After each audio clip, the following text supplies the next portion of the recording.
남도 음식 하면 눈이 즐겁고 입이 호강한다고 합니다. 남도에서는 음식의 깊은 맛을 계미라고 표현하기도 하죠. 남녀노소 누구나 좋아하는 남도 음식. 남도 음식이 사랑받게 된 비결은 무엇일까요? 천혜의 자연환경이 선사하는 풍부하고 신선한 식재료. 또한 상다리가 휜다는 표현처럼 넉넉한 인심. 그리고 남도의 손맛이 비결이라고 할 수 있습니다. 이 손맛으로 유명한 두 강사님의 남도 음식 이야기 지금 시작합니다. 남도 음식 문화 5번째, 포의 장식과 어림에 대해서 알아보겠습니다. 포는 육포와 어포 등 다듬어서 건조한 식품들을 이르는 말입니다. 이런 포 종류가 남도에서는 다양하고 또 장식하는 방법이 발달되었습니다. 남도의 육포와 어포, 새우포 만드는 법과 포를 꾸미는 방법, 그리고 오징어, 문어오림 작품 만드는 과정들을 알아보도록 하겠습니다. 포는 육포, 어포 외에 새우포, 문어, 오징어 등이 있습니다. 장식 중 가장 섬세한 것이 아마도 포의 오림일 것입니다. 다른 나라에서는 보기 힘들고 우리나라에서도 남도가 특별합니다. 전복이나 문어, 오징어, 소고기 등을 말려 포 위에 장식을 하거나 포를 오림하는 방법 등 다양하고 정교하게 발전되었습니다. 큰 상차림을 하는 의례상차림에 주로 장식을 하였는데 관혼상제, 각기 그 의미에 맞추어 다른 오림을 하여 올렸으며 상차림 위에 육포와 어포, 고임 위에 웃기로, 문어와 오징어 등을 이용하여 화려하게 장식하기도 했습니다. 사진에서 보시는 것처럼 구절판에 작은 작품으로 장식하기도 하고 문어를 사용하여 입체적으로 봉황 오림을 하여 단독으로 장식하기도 합니다. 문어 봉황 오림을 자세히 한번 보실까요? 전남 무형문화재 서용기님의 작품이죠. 봉황 한 쌍은 혼례 상차림에도 올리지만 이런 문어 봉황은 회갑이나 고희연 등의 어르신 상차림에 장식하기도 합니다. 이런 작품은 큰 문어를 다듬어 말려서 오림을 하는데요. 문어 다리 하나로 한 마리씩 오림을 하는데 다리의 껍질을 벗겨 길게 연결해 만들어 60cm 정도의 길이가 되고 너비는 한 3cm 정도입니다. 다리살 부분은 하얗고 껍질 부분은 갈색처럼 진합니다. 그래서 하얀 부분부터 봉황의 머리, 몸통, 날개를 오리고 7개의 긴 꼬리 깃털을 오려냅니다. 중간에 끊어지지 않고 연결해서 껍질 부분을 이용해 봉황이 앉아있는 둥지 모양의 꽃자리를 오립니다. 이런 오림은 작은 칼을 이용해 오리는데 오랜 경험과 타고난 솜씨가 없다면 힘든 작업입니다. 문어를 이용한 봉황이나 매난 국죽, 사군자 오림의 기능까지 다행히 전수되고 있습니다. 어떤 분은 전복으로 용을 오려냈다고 하는데 작품에 사진도 남겨지지 않고 보셨던 분들의 얘기로만 전해질 뿐이어서 결국 맥이 끊기는 안타까운 경우도 있습니다. 이런 남도의 명인들의 작품과 기능들을 찾아내고 전수되어 남길 수 있으면 좋겠습니다. 이제 남도의 포 만드는 법부터 간단히 살펴보겠습니다. 육포는 기름기 없는 우둔살이나 홍두깨살 부위로 만드는데 간장으로 양념한 것은 장포, 소금으로 양념한 것은 연포라고 합니다. 사진은 간장으로 양념한 장포입니다. 이렇게 윤기 있고 색감이 좋게 만들기 위해서는 양념이 아주 중요합니다. 먼저 육포의 재료는 남도에서는 홍두깨살을 주로 씁니다. 두툼한 두께로 모양대로 길게 편을 뜨듯이 잘라 반듯하게 써야 하기 때문에 사실 재료 손질부터 아주 솜씨가 좋아야 합니다. 고기의 핏물 빼기용 즙은 따로 만드는데요. 배즙과 청주, 양파를 넣어서 부드럽게 숙성이 되도록 만들어 사용했습니다. 육포의 맛을 내주는 양념은 간장이 추가됩니다. 배즙을 넉넉히 넣어주고 청주와 마늘, 양파, 후추와 생강즙을 넣어 고기의 누린맛을 잡아줍니다. 마지막 조림 양념장에는 조청과 참기름을 넣어 투명하고 윤기 있는 육포를 만듭니다. 만드는 법을 간단히 살펴보면 이렇게 두툼하고 결대로 가지런히 손질된 소고기를 3시간 정도 배즙과 청주, 양파즙에 재워 속까지 부드럽게 숙성이 되도록 해야 합니다. 달달한 남도의 배맛 사이사이 잘 배도록 한 장씩 넣어주어야 하고요. 3시간 정도 재운 후 사진에서처럼 이렇게 건진 다음 채반에 가지런히 올려 충분히 물기를 제거합니다. 이런 핏물 빼기용 양념은 넉넉히 만들어 푹 재워야 제맛이 납니다. 본격적으로 재우는 간장 양념은 분량대로 재료를 합해서 곱게 간 다음 다시 면보에 걸러 맑은 액만 사용합니다. 이 양념에 고기를 재울 때도 한꺼번에 부어주는 것이 아니라 한 장씩 앞뒤로 적셔서 켜켜이 담아 최소한 1시간 이상은 재워야 합니다. 그래야 양념간이 잘 배이겠죠. 고기의 양이 많은 경우엔 5시간까지도 오래 재워야 하고, 이런 때는 온도가 중요한데요. 서늘한 그늘에서 숙성을 시켜야 합니다. 양념에 재웠던 고기는 건져서 채반에 가지런히 널어 햇볕에 건조시킵니다. 고기를 건지고 모은 양념장은 약불로 거품을 걷어가며 끓여서 다시 면보에 거릅니다. 이렇게 걸러진 양념장에 조청과 참기름을 더 넣어 마지막 덧바르는 용도로 씁니다.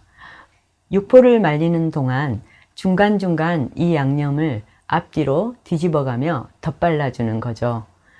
꾸덕하게 마르면 모양을 잡기 위해 무거운 곳으로 눌러 반듯하게 펴주는 과정을 거쳐 육포가 완성됩니다. 정말 손이 많이 가고 시간이 오래 걸리는 작업이죠. 어포는 민어나 농어, 도미, 대구 등 다양하게 써왔습니다. 하지만 요즘은 북어포, 황태가 있어서 편하게 그것들을 사용합니다.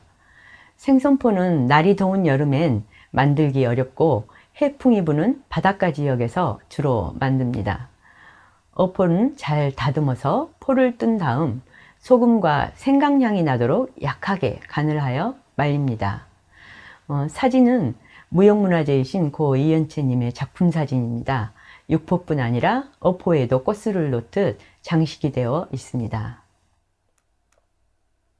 새우포 또한 이연채님의 작품 사진인데요. 새우를 손질해서 말린 다음 잣이나 호박씨, 살구씨, 대추 등으로 꽃 모양을 내어 담았습니다. 이런 새우포는 어떻게 만드는지 명인의 방법을 잠깐 살펴보겠습니다. 새우포는 생새우를 다듬어 꼬리만 남기고 펼친 다음 납작하게 모양을 잡아줍니다. 그리고 생강향과 후추향이 나도록 끓인 물에 청주를 더해준 다음 소금과 꿀을 넣어 간을 해서 만든 향신물에 30분 정도 재워야 합니다. 간이 배면 새우를 바람이 잘 통하는 곳에서 중간에 양념액을 발라주면서 건조시킵니다. 새우포도 말리는 동안 모양을 잡아주는 것이 중요합니다. 꾸덕해지면 밀대로 밀어주거나 꼬리를 살려 눌러주어야 제대로 모양을 살릴 수가 있습니다. 이제 잘 만들어진 육포 위에 장식하는 법을 알아볼까요? 남도의 명인들은 저마다 다양한 모양으로 꾸미는데 보통 사각 모반에 담는 육포 위에는 사군자를 장식합니다. 사진에서처럼 매난국죽, 대표적인 이 사군자를 기다란 육포 위에 이렇게 서로 어우러지도록 다양한 재료를 활용해서 동양화 한 폭을 담아내는 것처럼 장식을 합니다. 사군자의 매난국죽은 각각 봄, 여름, 가을, 겨울 4계절을 의미하고 군자의 기품과 절개, 지조의 상징이기도 합니다. 난초는 입신양명과 가화만사성의 의미도 있고 국화는 무병장수의 의미도 있습니다. 대나무는 자손 번창과 가화태평의 의미도 있어서 중요한 집안의 행사에는 빠지지 않고 이 사군자를 장식해 왔습니다.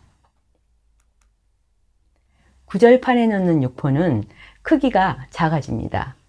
구절판의 모양에 맞추어 먼저 한 입 크기로 손가락 마디 정도로 자른 다음 절반만 꿀을 바르고 잣가루를 하얗게 묻혀 수북히 담습니다. 그 위에 뚜껑을 덮듯 이 구절판 모양대로 자른 사각 모양의 육포를 덮어줍니다. 이 사각에 덮어진 육포 위에 바로 사군자를 장식하게 되죠. 작지만 그 나름 더 아기자기한 모양이 됩니다. 이런 꾸밈은 여러 가지 재료를 사용합니다. 흰색 큰 꽃잎은 쌀티밥을 반으로 잘라 사용하기도 하고 살구씨를 씁니다. 녹색 호박씨와 대추도 쓰고 그 외에 밤이나 고구마를 이용해 만들어 썼습니다. 모두 먹을 수 있는 재료이고 매난국죽 사군자를 표현하는데 적절하게 모양을 내서 사용했습니다. 그럼 어떻게 모양을 만들어지는지 한 가지씩 보겠습니다. 먼저 밤과 고구마를 얇게 편썰어 소금물에 담그었다 건져 햇볕에 말립니다. 말리는 도중에 갈색으로 변하기 쉽기 때문에 데쳐서 말리시는 분도 있습니다. 중간에 약간 말려지면 무거운 것을 눌러 반듯하게 펴가면서 말립니다. 매화는 동그란 모양이 쓰입니다. 크기를 다양하게 만들어 건조시켜서 크고 작은 여러 송이의 꽃을 만들 수가 있기 때문에 여러 개를 찍어서 말립니다. 매화는 색이 하얗게 보이도록 주로 밤을 사용해서 만듭니다. 난초는 마름모 모양이 필요합니다. 크고 작은 마름모를 만들어 놓고 긴 난초잎을 표현하기 위해서는 고구마를 사용하게 되죠. 꽃수술은 가늘고 짧은 채가 필요합니다. 구절판에 꾸미는 것은 아주 작고 얇게 만들어야 하고 사각 모반 긴 육포 위에 꾸미는 것은 길고 크게 잘라야 난초의 모양을 낼 수 있겠죠. 국화는 호박씨를 반으로 나누어 흰 부분은 꽃잎으로 사용하고 녹색 부분은 잎으로 사용합니다. 줄기는 대추를 사용합니다. 대추를 돌려 깎아서 길게 펼친 다음 밀대로 반듯하게 밀어주어서 그 다음 필요한 길이대로 잘라 줄기 모양을 만듭니다. 예쁜 모양의 국화꽃이 만들어지죠. 그럼 이런 씨앗이나 대추 또 앞서 만든 난초나 매화꽃 모두 육포 위에 어떻게 고정을 시킬까요? 가장 좋은 것은 찹쌀풀입니다. 물론 밀가루나 쌀풀을 써도 되겠죠. 풀로 붙인 경우엔 항상 마르는 시간을 주어야 합니다. 모양이 고정될 때까지 다시 한번 말려야 되겠죠. 쉽게 조청으로 붙이면 좋을 것 같지만 조청은 온도에 약해서 날씨가 덥거나 특히 불에 닿으면 녹기 때문에 쓰지 않습니다. 사군자의 마지막 대나무입니다. 밤을 이용해 잎과 줄기, 마디까지 다양한 크기로 만들었습니다. 큰 작품과 작은 작품은 다르게 해서 만들어야겠죠. 이제 포의 장식, 포의 웃기라고 하는데 어물새김에 대해 알아보겠습니다. 적당히 말려진 문어와 오징어를 오리는 것을 예전엔 어물새김이라고 하였습니다. 남도의 큰 잔치에는 여러 가지 모양으로 오려 부와 장수를 기원했습니다. 문어를 최고로 쓰지만 구하는 것도 또 오림하는 것도 어려워서 오징어를 더 많이 쓰게 되었죠. 주로 사군자, 모란, 소나무 등과 봉황, 용 같은 귀하고 숭상해온 것들을 본떠서 오렸습니다.